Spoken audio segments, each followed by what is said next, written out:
New Orleans, 1875. The air is sharp, crisp with the bite of oncoming winter.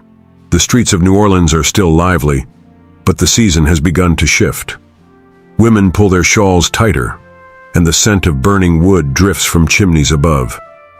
But inside Belle Lumiere, where silk and perfume veil the night, the cold does not exist.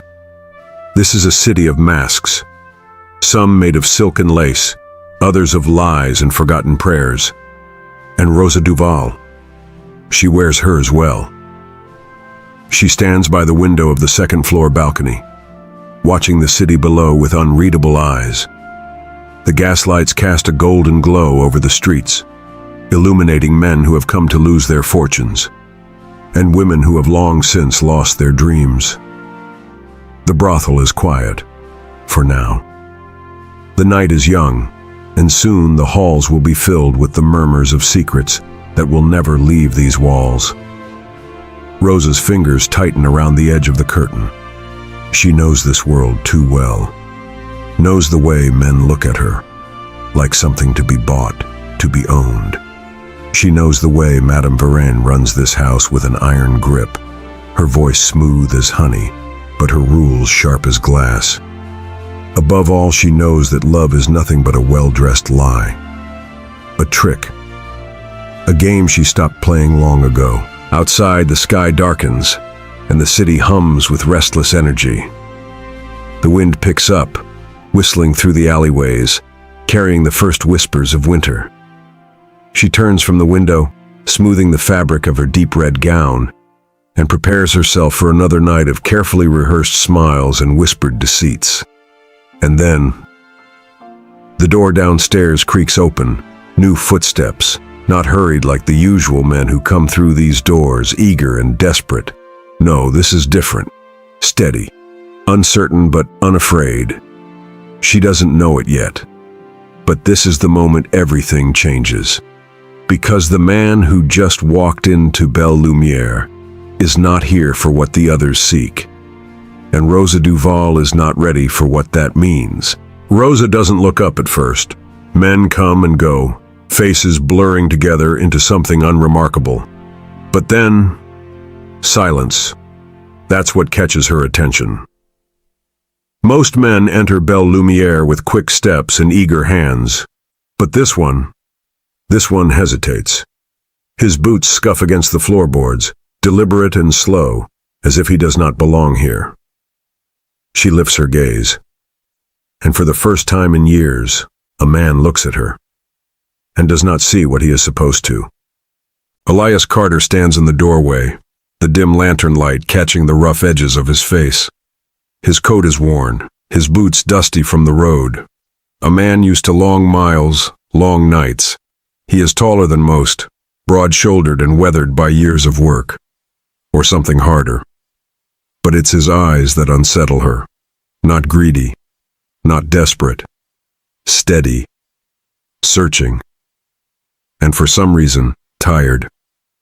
Like he has seen too much. Like he has carried things he cannot put down. Can I help you? Madame Varenne's voice is warm, a practiced melody. The man's gaze flicks to her, then back to Rosa. I'm looking for work. Rosa exhales. Of course.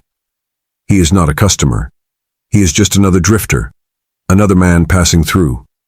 She almost turns away. But then Madame Varenne speaks again.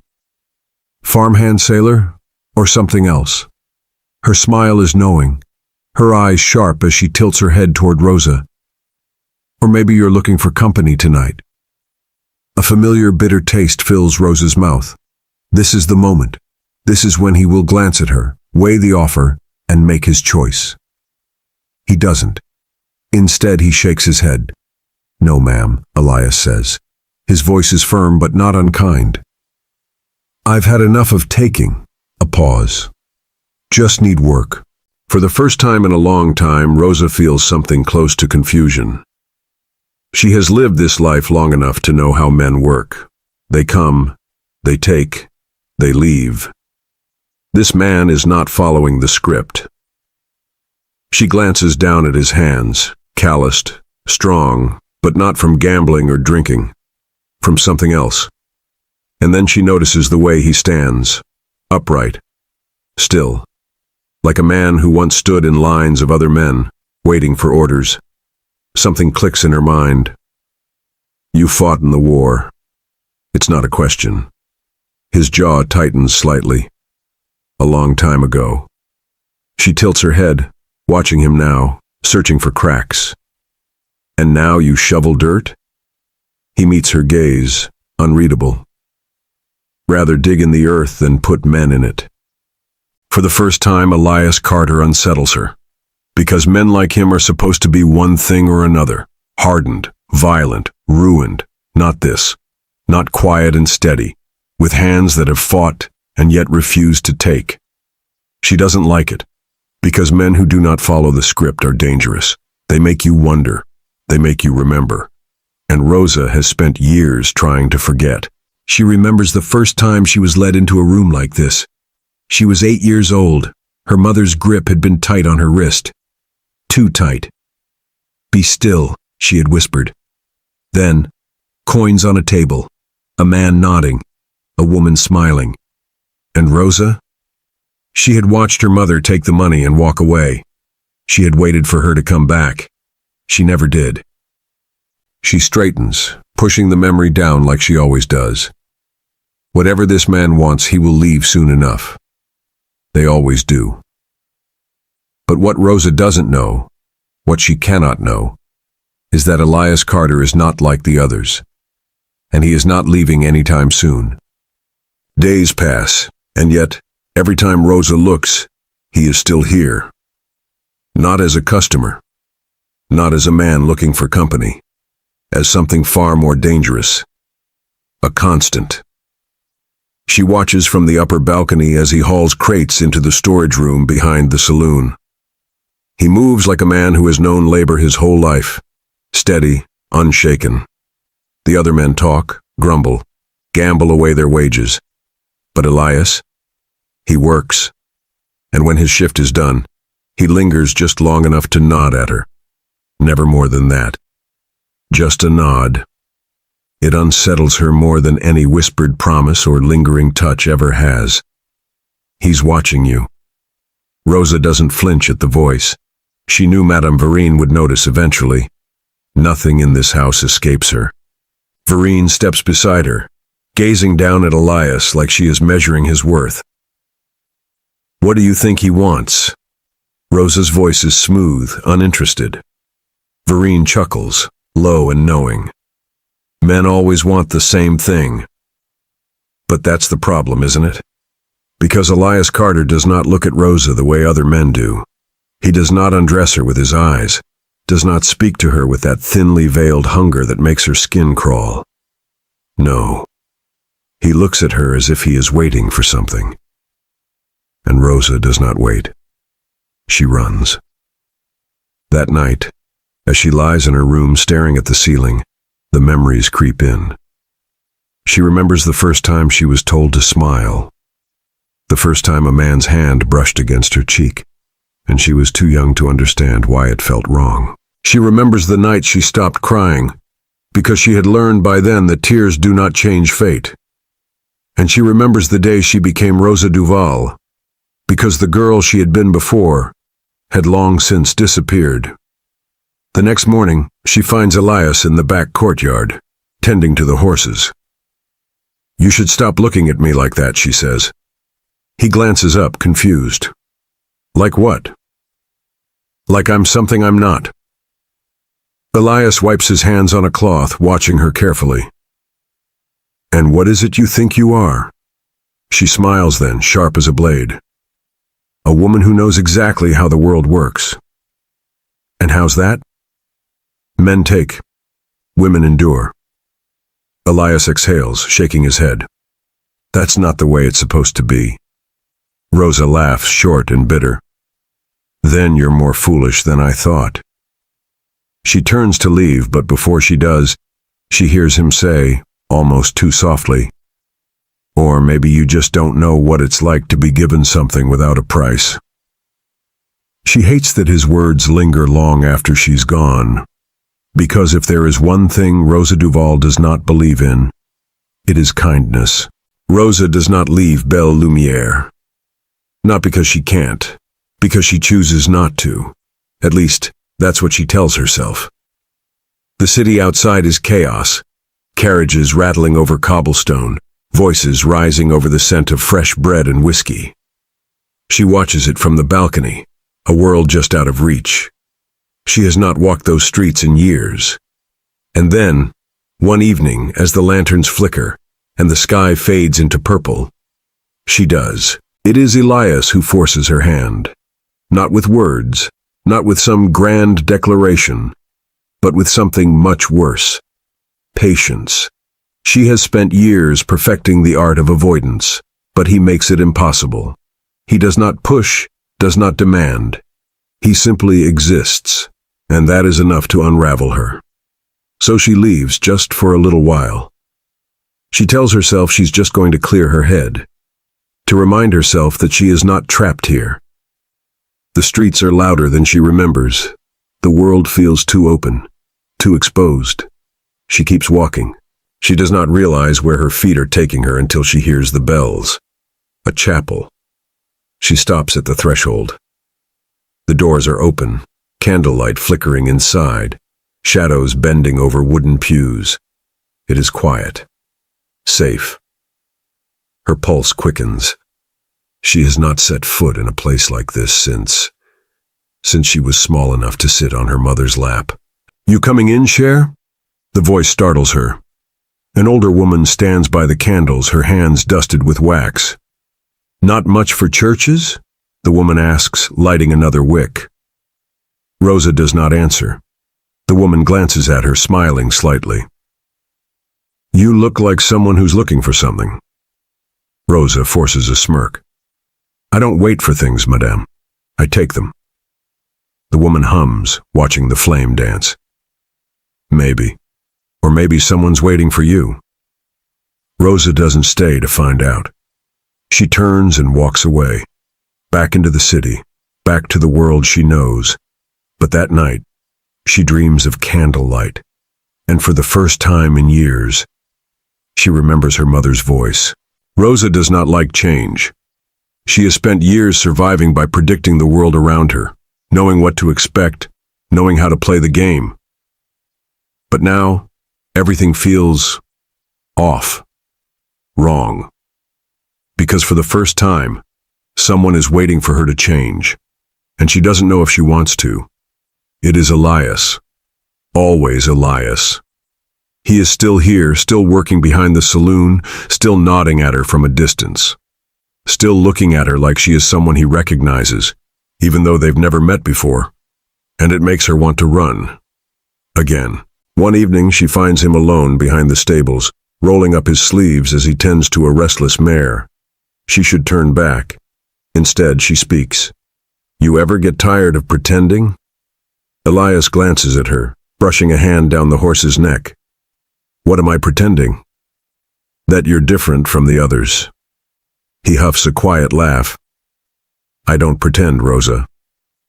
"Then what is it you want?" she asks, folding her arms. He studies her for a long moment. "I want you to know you don't have to live like this." Something sharp twists in her chest. "And what makes you think I don't?" She expects him to say something noble, something foolish. But instead, he looks at her with unshaken certainty and says, "Because I don't think you were meant to be owned." The words hit her like a fist. She opens her mouth, then closes it again. Because for the first time in years, Rosa cannot find an answer. For so long, she has accepted her place in the world. Men take, women endure. That is how it has always been. But Elias Carter speaks as if it does not have to be that way. And that terrifies her more than anything. That night she does not sleep. She lies awake staring at the ceiling, remembering the day her mother sold her. She had been small, too small to understand. She remembers grasping her mother's skirts, remembers how cold Madame Verine's hands had been when she pulled her away. She remembers crying, She remembers waiting for her mother to come back.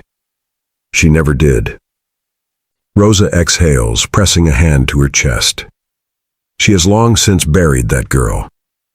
And yet she can feel her now, whispering, clawing, begging for something she does not understand. For the first time in forever, she wonders, what if she was meant for more? The thought terrifies her. And so, she does what she has always done. She packs a bag. Before Elias can say another word, she runs. Rosa does not know where she is going. She only knows she cannot stay. She rides hard, too hard. She has spent years running. She does not know how to stop. And that is her mistake. She urges the horse forward, faster. She does not look back. She does not need to. She has spent her life running. She knows how this goes, but she is not watching the road. And that is when it happens. The horse missteps. A patch of loose earth. A sharp, startled cry. And then, she is falling. The world tilts violently. The impact knocks the breath from her lungs as she hits the ground hard, rolling into the dry grass and dirt.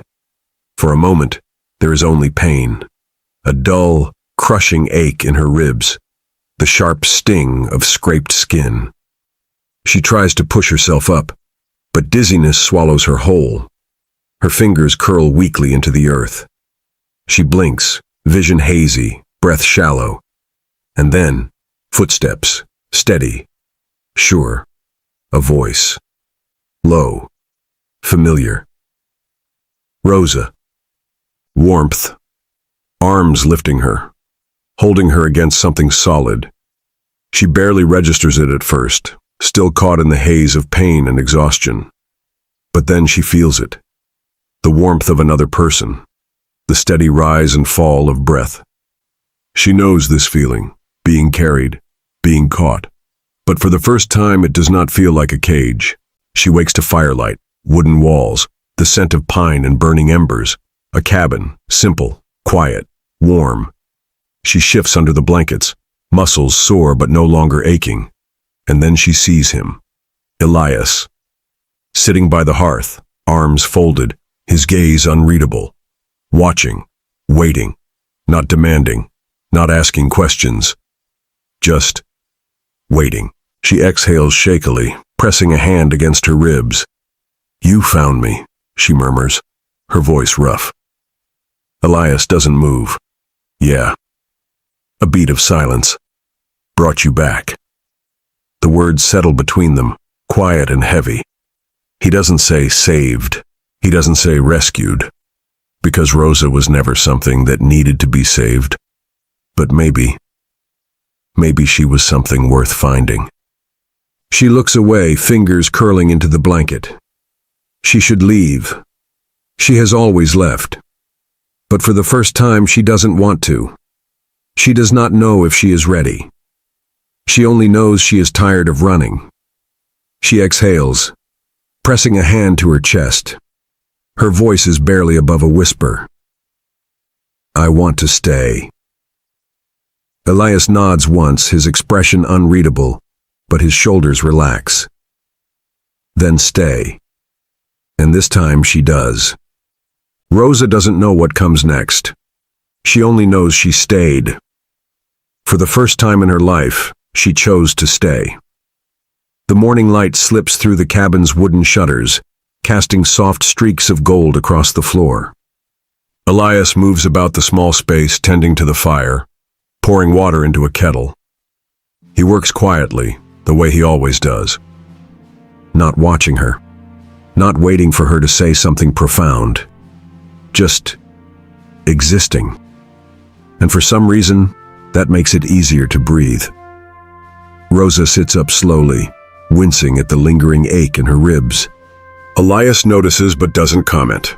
He simply places a steaming mug on the small table beside her. It'll help with the cold. She hesitates, then takes it. The warmth seeps into her fingers. A quiet moment. She exhales. You're not going to ask me why I left. Elias shakes his head. Already know why. That should irritate her. It doesn't. Because for the first time she thinks maybe he does know. Maybe he has always known. A pause. She looks at him. So what happens now? Elias leans back against the chair, considering her question. Then, he shrugs. Guess that's up to you. No demands, no expectations, just a choice. She wraps her hands around the mug, staring into the swirling steam. She has never had a choice before, and now she has nothing but choices. Her heart pounds, but this time it isn't fear. She lifts her gaze, meeting his. I guess we find out together. A flicker of something in Elias's expression, not surprise, not relief, just quiet understanding. He nods. Outside, the morning sun rises higher, casting golden light over the land. The world is shifting, stirring with quiet renewal. And for the first time, Rosa is ready to move forward with it. Rosa has finally stopped running, but will she and Elias get married? And if they do you think their love is strong enough to last? Let us know what you think in the comments.